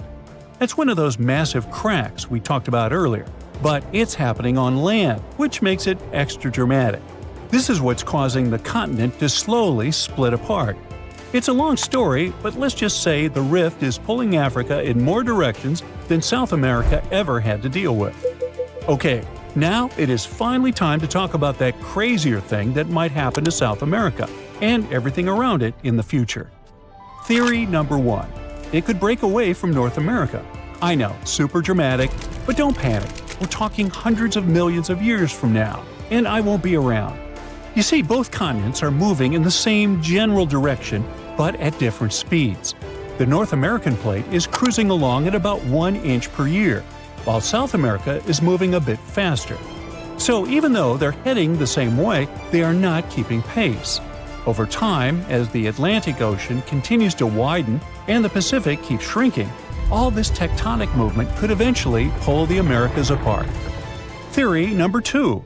Marine life could go through some major changes. Right now, the Americas act as kind of a giant wall between the Atlantic and Pacific Oceans. Because of that, sea animals have evolved differently on each side. Take the green sea turtle, for example. The ones living in the Atlantic tend to be bigger and lighter in color. Meanwhile, their Pacific cousins are usually smaller and darker. But if, one day, there is no land blocking these two populations from mixing, they would end up with brand new migration routes, new nesting spots, and a lot more overlap in their territories. Now, multiply that scenario by hundreds of other species, and things could really get shaken up. We're talking about new interactions, unexpected competition, and maybe even the rise of entirely new species. Alright, theory number 3. America might meet Africa again. Right now, the Mid-Atlantic Ridge is busy creating a new seafloor, and because of that, the Atlantic Ocean is slowly getting wider. But in about 125 million years, scientists believe that process could come to a stop. Instead of the seafloor spreading apart, the ocean floor might start getting pulled under the continents. When that happens, the Atlantic will stop growing and start shrinking. And the water section between South America and Africa is likely to be the first part pulled beneath the land. That means the Americas and Africa could meet again. And when that happens, border countries could turn into super shaky places, with earthquakes happening all the time and brand new volcanoes popping up left and right. The eastern United States would no longer be known for the peaceful green slopes of the Appalachians, but for snow-covered giants that occasionally spew lava and ash, more like the Cascade Range out west. Countries would end up with totally new neighbors. Brazil might line up with Nigeria and Cameroon. Uruguay could be sitting right next to Angola. And Argentina might be sharing a border with South Africa. So if these two continents really do merge, how intense would that be? Well, for starters, this new supercontinent would instantly become the biggest one on Earth, about 1.5 times the size of Asia. And chances are, a brand new mountain range would form right where the continents meet, creating a natural border between nations. Being part of the same massive continent could make a lot of things way easier. For one, tourism could totally take off. People traveling between countries by land without needing pricey plane tickets could be a game changer. But it wouldn't stop there. Other types of economic activity could get a major boost too. Now on one side we have South America, which already produces and sells a wide variety of foods, from wheat to bananas, beef, cocoa, soybeans, hey, you name it.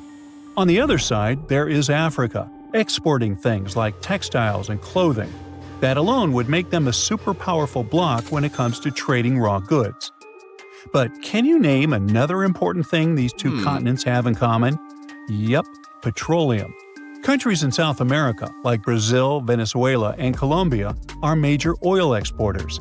And over in Africa, you've got Nigeria, Algeria, and Libya doing the same. Now, can you see just how powerful that kind of union could be? Meanwhile, let's talk about animals. These two massive lands coming together could lead us to wild meetups, like a capybara sharing space with a Nile crocodile, or a sloth seeing a hyena from the top of a tree. This could even lead to new animal hybrids showing up, like a tabby crocodile or a sloth hyena. Okay, those weren't the cleverest names, and honestly, these animals wouldn't be able to mate or even wouldn't want to. But you get the point, right? It's not all positive, unfortunately. New species showing up could become predators, competitors, or even parasites to the native plants and animals. It would take a long time for things to settle into a new balance in those border regions. But honestly, no one really knows how long it would take. The only thing I do know is neither of us will be around to see it, which is okay. Around 5.3 million years ago, a crucial event reshaped the Mediterranean region. It was a colossal flood that refilled the local sea, which had been extremely barren and salty up until that point.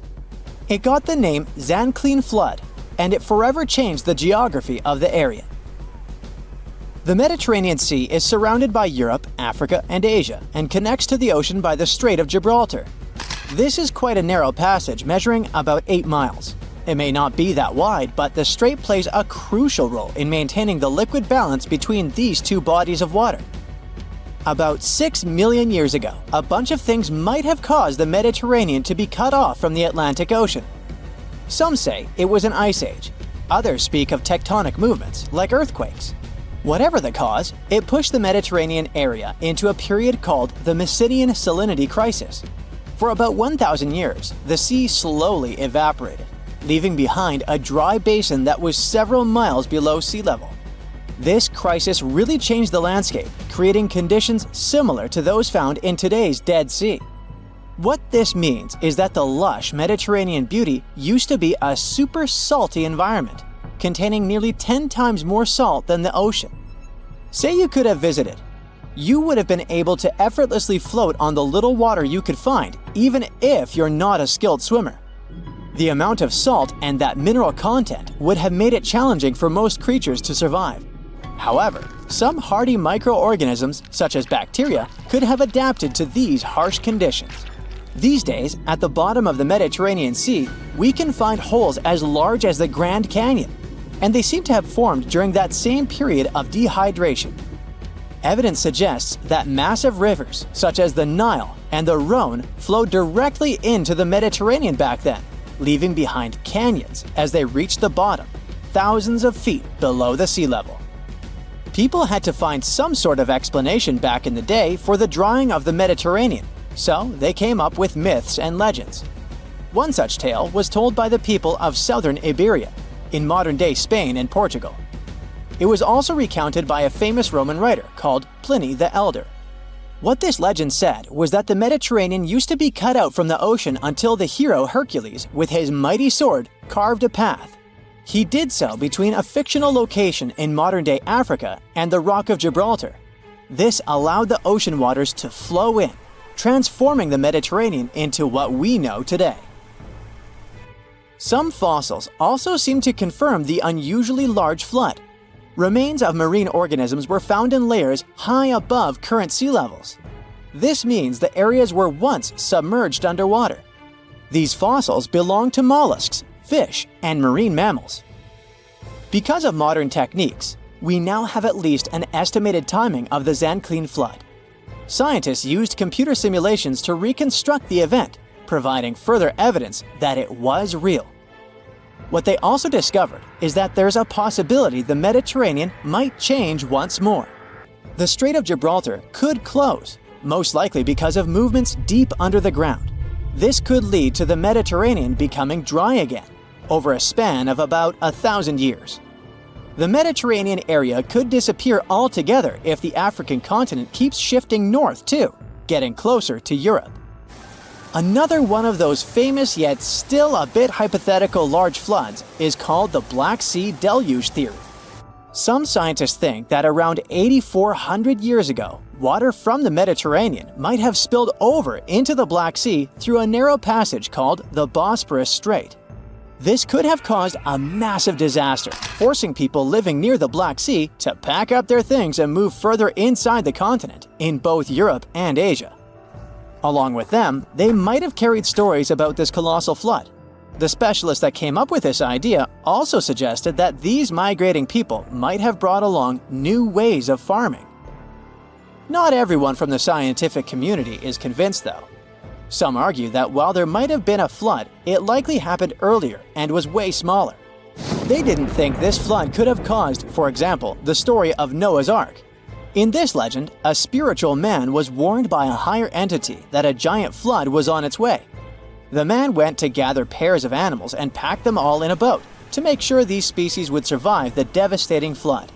There was also the concern among scholars that discussing real floods and ancient stories too much might blur the lines between science and fiction.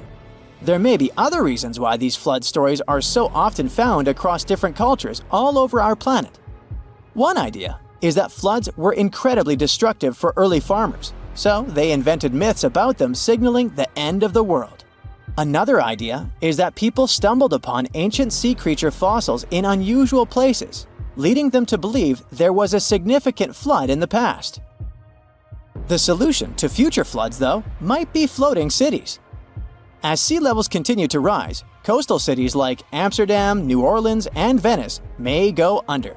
So, floating infrastructure may be the way to go, with buildings that can rise with the water levels, making them able to resist extreme weather too. Countries like the Netherlands, which have a history of managing water risks, are pioneering these floating creations. With cities running out of space for expansion, we might be forced to move on water anyway. By moving on the water, we can reduce crowding and create more interesting ways to feed ourselves, like floating gardens. These homes also come with great alternatives to our energy needs through systems that use solar and wind power. Not to mention that these homes might turn out to be cheaper in the long run. One such floating city might pop up soon in the Maldives. Its goal is to host up to 20,000 people and will feature places to live and eat, but also shops and schools. Designed to look like coral, the region will include canals placed between some 5,000 floating pieces of land. The city will be constructed using modular units, put together in a construction site nearby. After they're completed, they'll be towed to the floating city. The next step is to secure them to a large underwater concrete hull, which is screwed tightly to the seabed on some steel stilts. All these pieces of construction let the modular units easily move as naturally as the sea. Even for those that are afraid of seasickness, there's a solution. That's what the nearby coral reef is for. It will surround the city, making a natural wave breaker. Human-made coral banks will also be placed underneath the city, which will also help coral grow naturally. The long-term goal is to make the establishment self-sufficient. It will have electricity, mostly from on-site solar power. Waste will be treated nearby and reused as plant fertilizer. Instead of air conditioning, the city will use deep-sea water cooling. This method pumps cold water from the deep sea to cool the area, saving energy.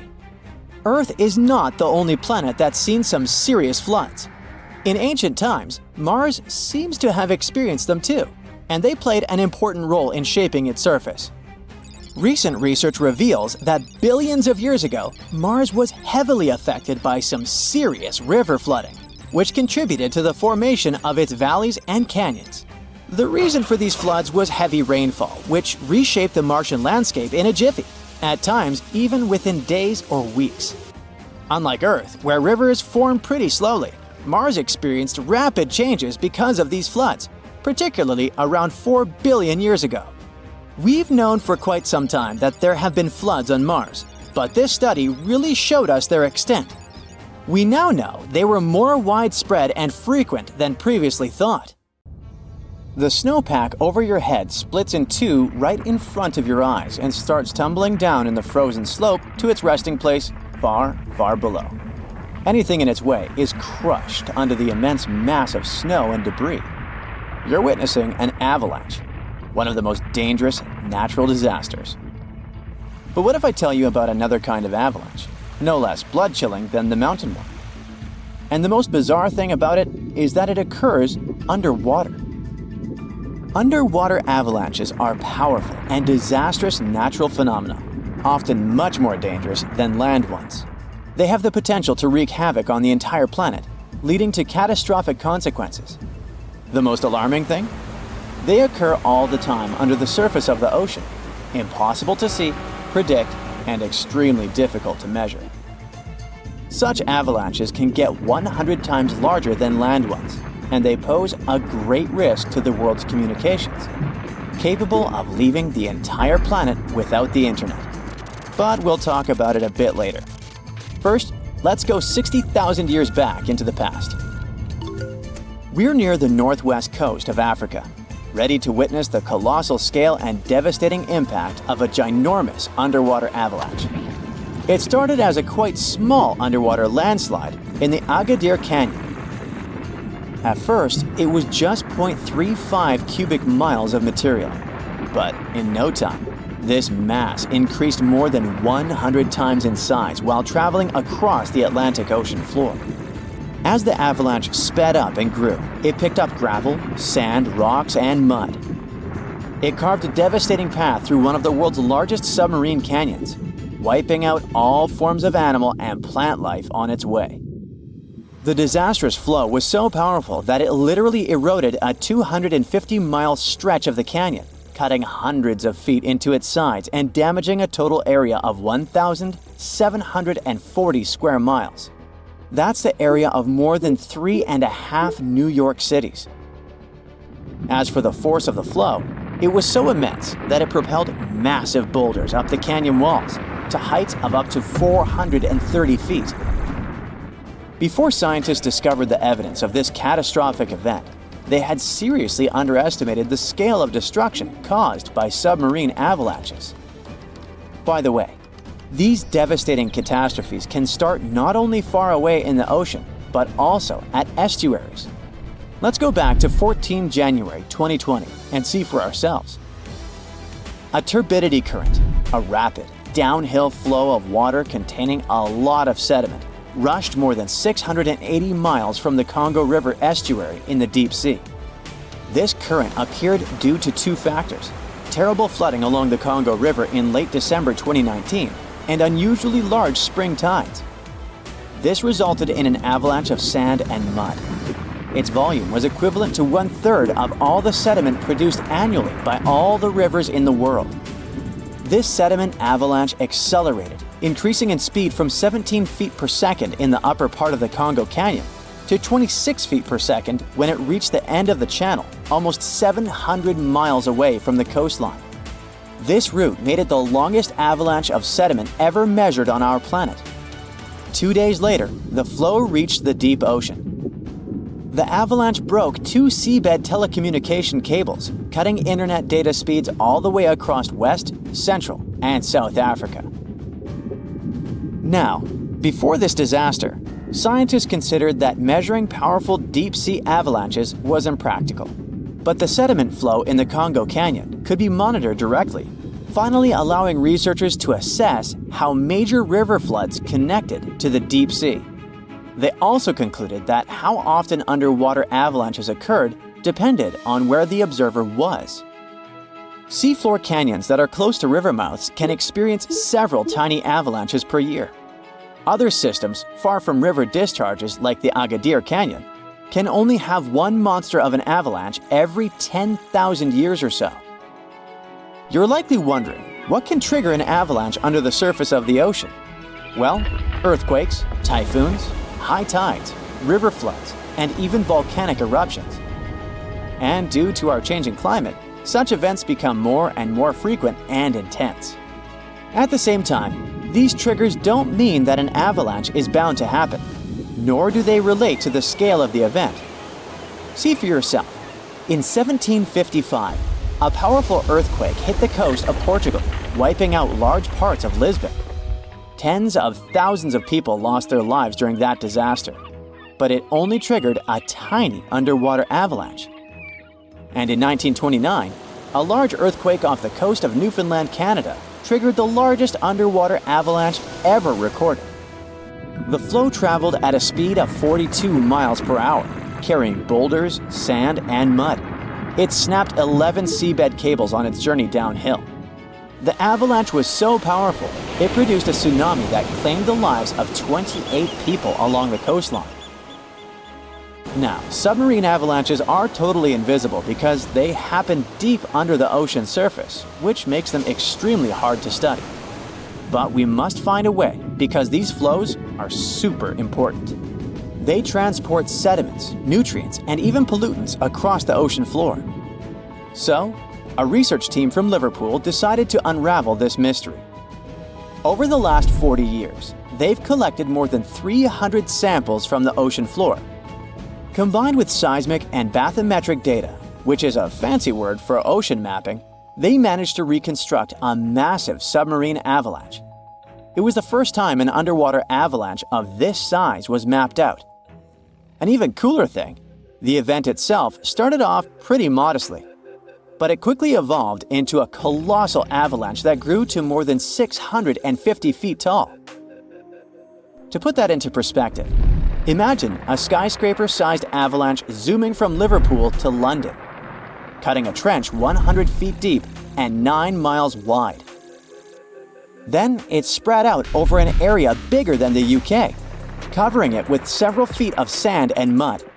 That's like burying a whole country. These findings are actually a big deal because they show that even a small underwater landslide can turn into something massive and super destructive. But that's not the worst. Think about undersea internet cables, which are essential for global communication. there are more than 550 active seafloor cables around the world. Their combined length is a whopping 870,000 miles. That's enough to wrap around our planet 35 times. When a submarine avalanche breaks seafloor cables, the effects are usually super expensive and devastating. For example, in 2006, an earthquake in Taiwan triggered underwater avalanches that cut loads of seafloor cables connecting Southeast Asia with the rest of the world. The largest internet operator in China had a 90% loss of traffic to the USA at the peak of the event. As for Taiwan itself, it experienced between 74 to 100% loss in traffic to neighboring islands. So now you probably get why we need to learn more about this natural phenomenon. Luckily, researchers at Tulane University have found a way to study it in 3D. Previous studies only looked at submarine avalanches in 2D, which didn't give the full picture of how they actually behaved. The new research focused on how underwater flows interacted with mini basins, natural features on the ocean floor that look like shallow bowls.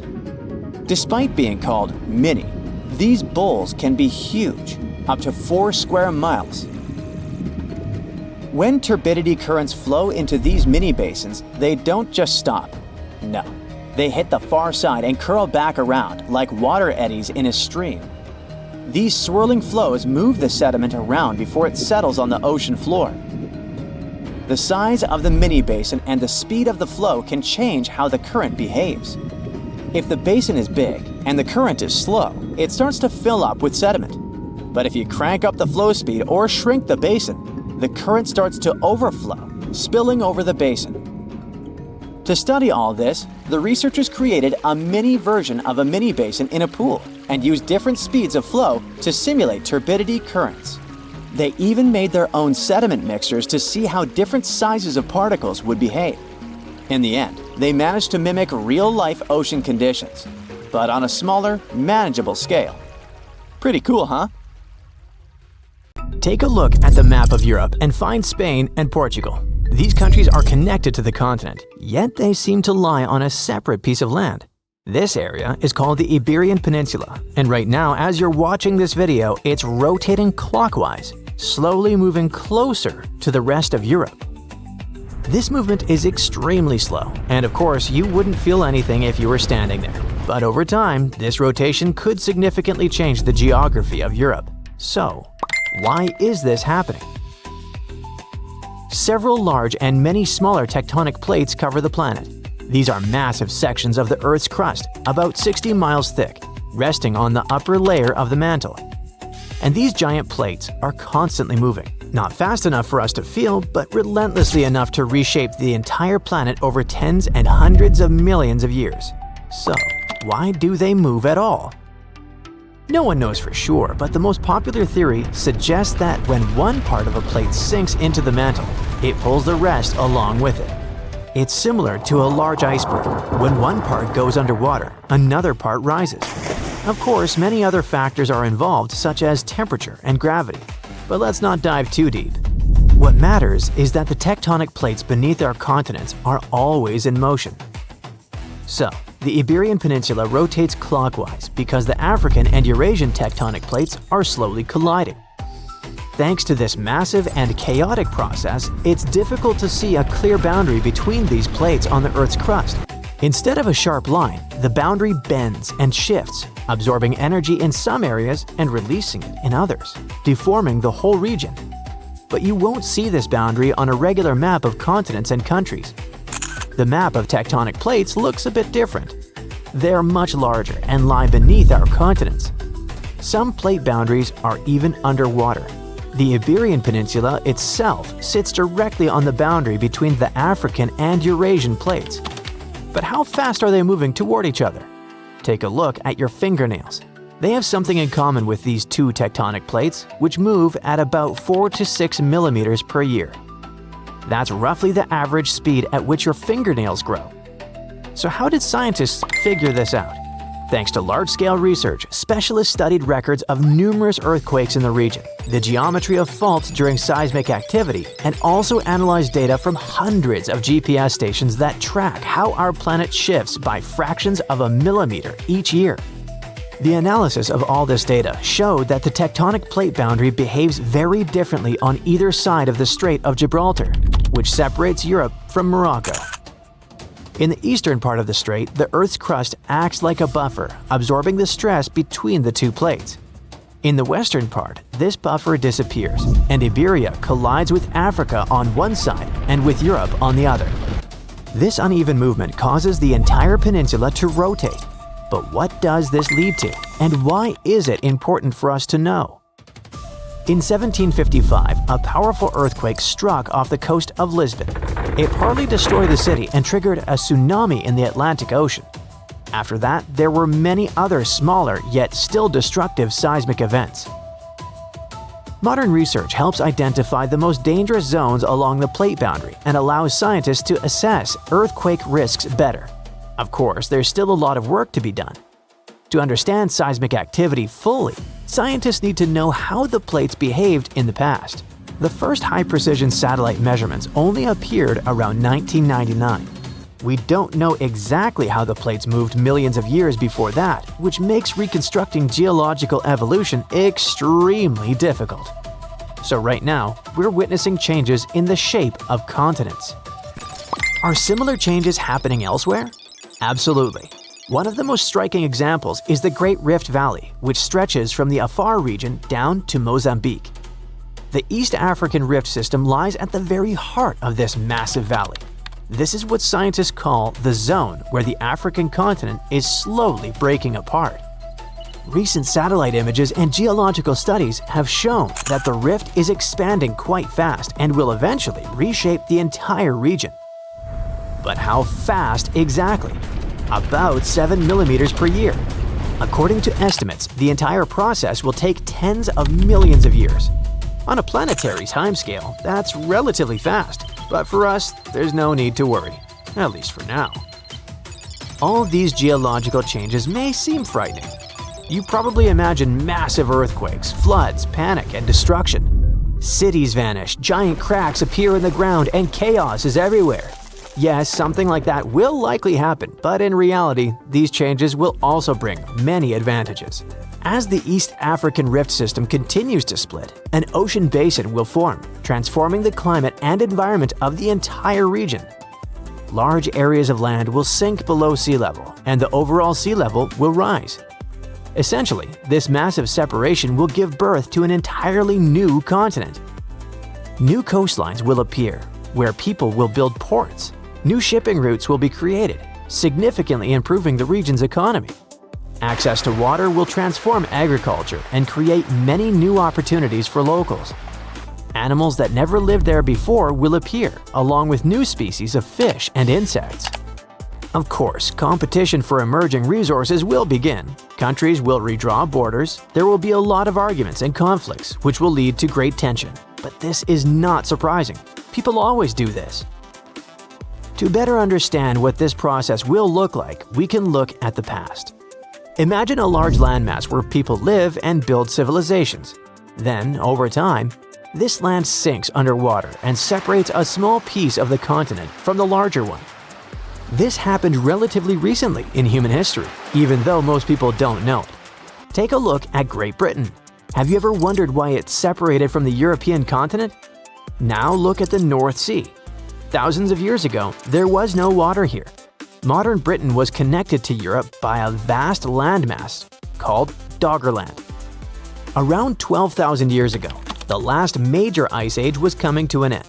Doggerland was a region of gentle hills, wetlands, dense forests, valleys, and lagoons. Hunter-gatherers lived there.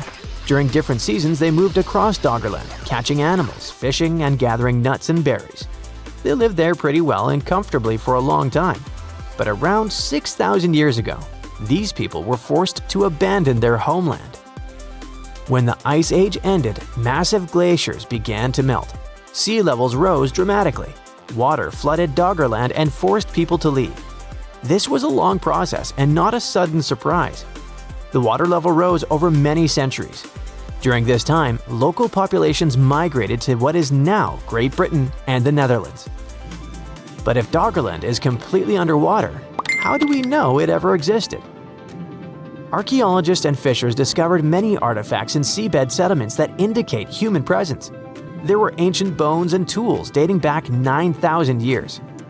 These discoveries sparked great interest among British and Dutch researchers, leading to large-scale studies of this submerged region. But here's the most interesting part of this story. In a way, when we look at Doggerland, we are looking at ourselves. What happened to people there is happening to us today. Global temperatures are rising, glaciers are melting, and sea levels are increasing. Over the next few thousand years, warming will likely intensify. Many land areas will be submerged. Hundreds of millions of people will be forced to migrate, and the world map will take on an entirely new shape. In any case, there's no need to panic. If those guys thousands of years ago managed to survive these changes and relocate to safer areas, then in the modern world, with advanced technology and global communication, large-scale human migration will be far more comfortable.